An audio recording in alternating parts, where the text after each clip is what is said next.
Tiesnesis iemet ripu punktā. Latvieši saņem ripu. Cīnās par Škodu aiz borta. Neviens nevar izkļūt ārpus laukuma. Atspēlē aizsargam. Aizsargs met pa vārtiem. Tur Čehs saņem ripu un met pa Edgara vārtiem. Edgars atspēlē Pujecam. Ko darīs Pujets? Metīs atpakaļ. Jā, viņš notēmē. Nē, tomēr atdod Ņiživiņam. Ņiživīs iet. Ko viņš darīs? Vai viņš metīs? Nē, viņš vadās, bet pazaudēja ripu. Tālāk jau Čehi to saņem. Dodās pretuzbrukumā.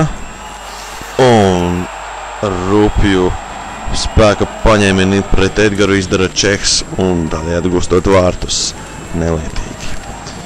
Tālāk jau visam situācija pie Edgara sargātajiem vārtiem. Tomēr hokeja dievs stāv mums klāt. Sotnieks ar dzels rokām aizstāvās aizsardzībā. Noliek vienu gar zemi. Tālāk jau rodas pretuzbrukums.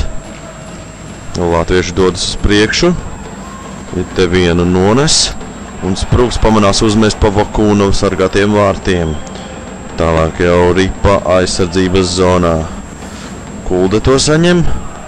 Dodās lēnām, bet mierīgi uz priekšu. Ieraida ripu tālāk. Te puiši cīnās par ripu un atspēlē Pečuram. Pečuras metiens gols. 1-1. Pečura dod buču hokeja dievam.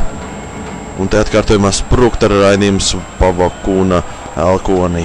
Un tikai vārtu staps glāba komandu no zaudētiem vārtiem.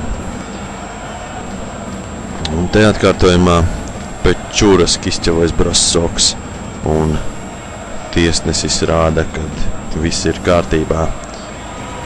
Jā, un te mūsu